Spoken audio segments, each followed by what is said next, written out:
Every milkman abides by an oath. One of milk, creams, yogurts, and other dairies one shall not loathe. They must follow a regiment by heart, with a classy grin and an unspoiled nature. On every route in every neighborhood, placed upon each deck of a bottle with a personalized flavor.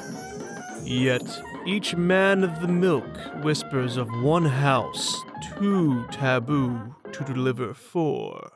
A place so hushed, no one dares even recount the color of the panels, nor the number upon the door. Beware of the house down the hidden path, down by the drained creek and covered in unkempt brush. You know you're close by when you hear the final call of a passing hermit thrush. To many elders, this was a superstition to take as fact. However, to the recruit, it was a wives' tale with reality it lacked. On that faithful morning, at 6 a.m. on the dot, that arrogant milkman drove down his route to deliver his unspoiled goods to their proper spot. One by one, he placed the glass pints on every doorstep he passed. Yet, when he continued, he saw a crooked sign hidden within the grass. Hidden driveway. He did not remember missing any private property until this day. With a smile on his face and tip of the hat, he drove his way down the dirt-filled path. The brush grew thicker, and the sky was replaced with arching dead trees. No chirps were heard, nor sound of animals frolicking through leaves. The path stretched out for a mile, and, when looking back, that hidden entrance had disappeared. Yet hope was not lost when a small, wooden cabin appeared. On the horizon it stood with a soft layer of smoke escaping the chimney and a silhouette at the door. There was hope to be had, and he knew there was nothing to fear deep in his core. The milkman skipped out of his vehicle, and his hands full of dairy. He greeted the dull figure ever so merry. "I am the milkman," he proclaimed. "I see your dairy needs have been neglected, and I am the only one to be blamed. Yet I have an oath to follow, where no citizen is let with being provided for. So let me in your humble abode and give you a tour of my catalog for you to adore." The chap looked on with rings around his eyes and a hesitant smile as he widened up the door. Inside the cabin, the man was greeted by a scene like no other.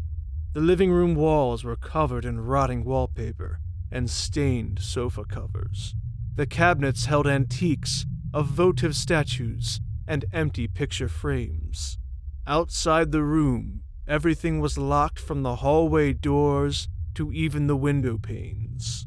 The milkman, unlike many others, was not swayed by the atmosphere.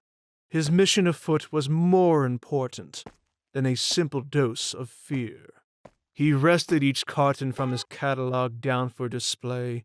Whole milk, Greek yogurt, cottage cheese, sour cream, and many more he could not name, but still obey.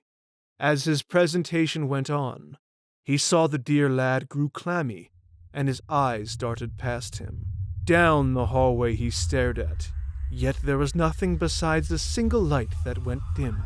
"Excuse me, my dear milkman," he finally spoke up.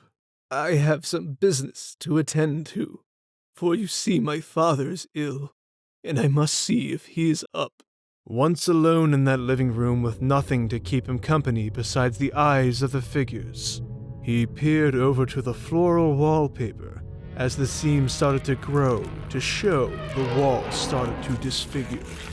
What he presumed was simple wood started to pulsate and leap. Tendons swirled in its bile, while between each crevice, pus exhumed itself upon the ragged floor, causing the milkman to shriek. Ah! What is this place? He thought to himself, as a loud wheezing and gagging trembled down the hall, ever so loudly that it caused the figurines to fall within the shelf. He turned his head swiftly down that mysterious hall. He saw a suffocating darkness that seemed to have consumed everything besides an ivory glimmer against that dilapidated wall. He squinted, then leaned against the corner he hugged. His heart started racing, and his mouth went agape, so he had all the air he could chug. That ivory light was no specter nor trick. Those lights rolled themselves back to reveal thimble-sized pupils so deep that it caused the milkman to hide his person ever so quickly. Dear God, this is a madhouse, he proclaimed to his person. Yet, I need to make my quota during this precious work time, else my boss will make this nightmare worsen. It was either get canned for wasted time, or face that thing down the hallway and become a victim of an unsolvable crime. Without a second's notice, he heard the chimes of the dull man returning. Apologies for taking so long, he began. You know, I want to see if you have something in your catalog my father has been ever so yearning. Oh? The man, nervous, perked up. The man slithered beside him on the love seat with his hands crawling up his thighs. He stared deep into the milkman's gaze with those soft, gray eyes. My father has been sick with this craving for decades now. It's a condition that made him incapable of consuming anything no fresher nor innocent than a sow, tangy, crimson, squirming and raw. He's trapped me here until I can provide to growling stomach whenever that simple bird call. The milkman beneath him grew clammy and sensed they equally shared this fear. I've been here so long that another sacrifice like you doesn't bring a single tear yet. His hands traveled the bulk of his person to end at his face. When I saw you, I hoped you would be the one to free me from this place. This conversation stopped with something slipping out of the walls and falling with a thud. They turned their heads over towards the carpet, ending on a trail made of blood.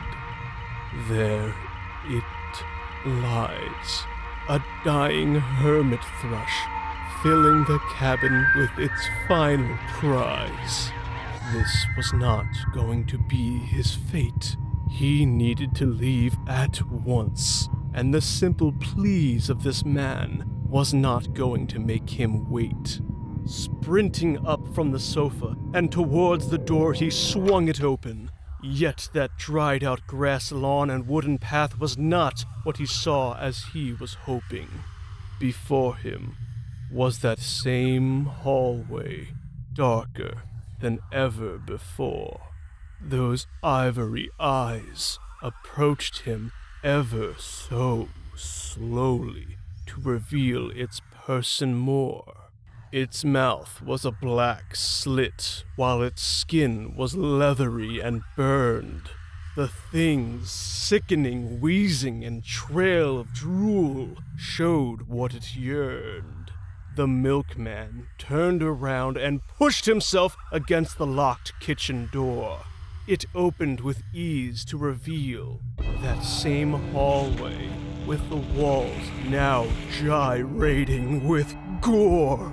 Every door he passed had the same result. A dark hallway with living walls and the beast with ivory eyes that wanted his throat. There were no more options to run.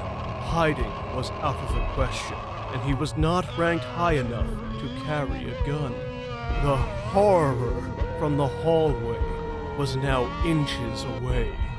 So, the milkman straightened his stance and dug into his pocket to find that one item that will let him live another day. I am a milkman. He began his speech. I abide to an oath of every dairy product that many men preach. I have one final product, a simple vial of milk, made with cattle fed with the snake root plant that has deathly poisoned its own ilk. Without hesitation, the milkman chucked his final product into the creature's blackened gash. Seconds after swallowing the vial, it regurgitated all its bile, and its body began to thrash. Through to vomit and entrails, it let out an abhorrent cry. It clenched its weak throat as its body finally slammed down so the dull man's tormentor could die. It was done. The stillness in the air passed over, and now the walls started to rot away, with its owner now gone. The milkman kicked open the door to reveal now a meadow flourishing with life. He breathed in the air as he now vanquished the old milkman's strife. He felt his hands get entangled by the dull man next to him. Thank you. He muttered with his eyes now lit up instead of dim. Since I have no place to go, may I join you? Instantly, the milkman picked him up and carried him into the truck as if on cue. Seeing I lost a catalog of good in there, you need to repay me somehow. With a joyous wink and a cheeky smile, the man continued his route down the path since he had many houses to deliver to anyhow. In the side mirror, the cabin grew smaller and smaller until it disappeared. Now there left two milkmen who had nothing they feared.